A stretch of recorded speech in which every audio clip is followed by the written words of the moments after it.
Qancha nimasini bildik-da, sizga foydasini, tinchlanib qoldi, Xudoga shukr. Qo'rqib keldik bu yerga.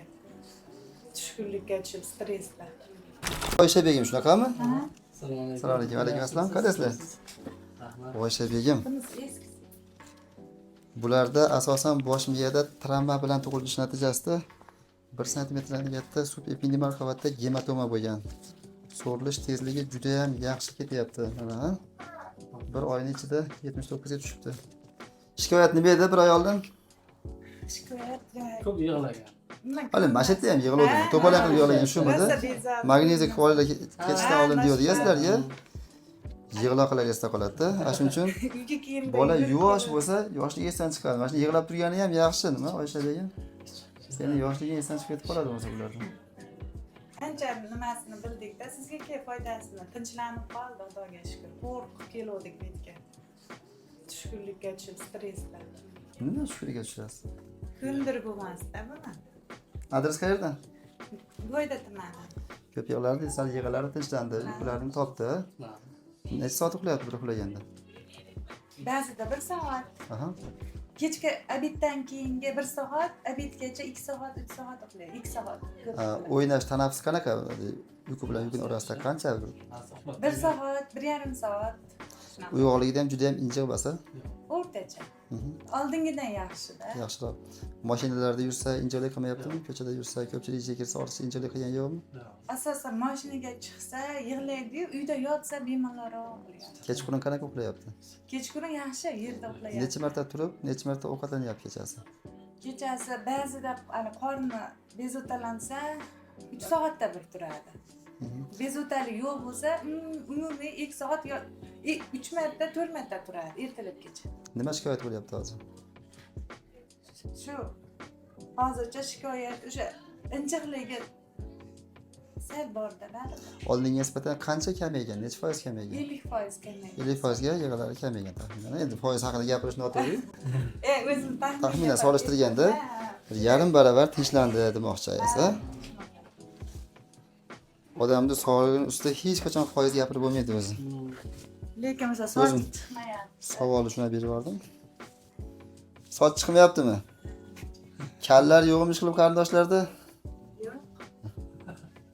Cho'milyaptimi bu? Cho'milgan yo'q. Qanchalar edi doktor? Kasal bo'lib qoldi-da, orada Qanchada bir cho'milyapti? Oxirgi marta qachon cho'milgan? 1 oy bo'ldi. 1 oy. O'zi necha marta cho'mildingiz 1 oy ichida? Ha? Ali gripp qilib qo'ydik, antibiotik Ha, nima bo'pti gripp qilsangiz? Ana shu cho'miltirmaganingizdan immunitet pasayib gripp bo'ladi bolalarda.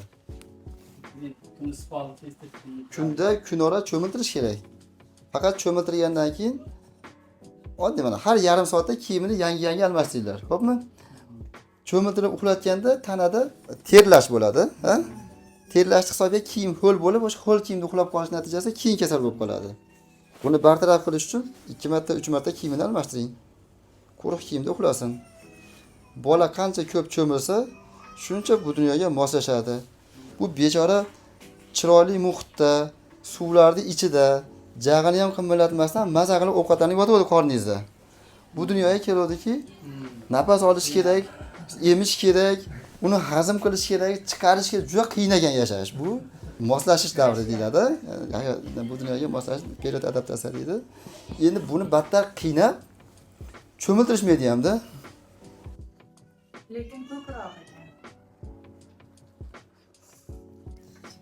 Holatlaringdan xursandman, juda ham yaxshi o'zgargan, tonuslarda ham, reflekslarda ham, ha? O'sha yozgan bo'yingizga vaqt-vaqtiga qo'yib beryapti. Siz o'z soatlarini belgilab beragingiz. Rahmat. O'zlaringda lecheniya qilmagansizlar, sizlarda? Yo'q. Yig'latib yuravergansizlar. O'zingizda nervpatolog yaxshi degan uchun uyda yuraverganda keyin sizga olib keldik. O'zini yig'isa, chillasi chiqib olsin. Ha?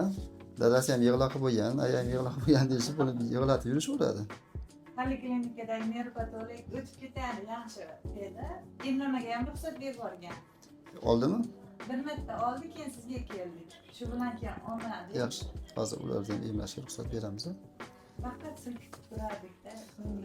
Dorilarda ham ja, unaqa kuchli dorilar yozmayapmiz ekan, ha? Oddiy dorilardan olib chiqib ketyapmiz, ha? Yozib bergan dorilaringizda o'sha buyrakka ham yaxshi nimasi bor ekan. CD haydab chiqarsa, pelaktar deyamiz, yuvilib chiqib ketadi keyin, ha? Cho'chishi bormi? Ha, Yo'talsam cho'chishim lozim. bor chiqishda. Faqatgina bu penta vaksinatsiyaga vaqtincha dam olib turadi. Qolgan vaksinalarni hammasini olinglar. Xo'pmi?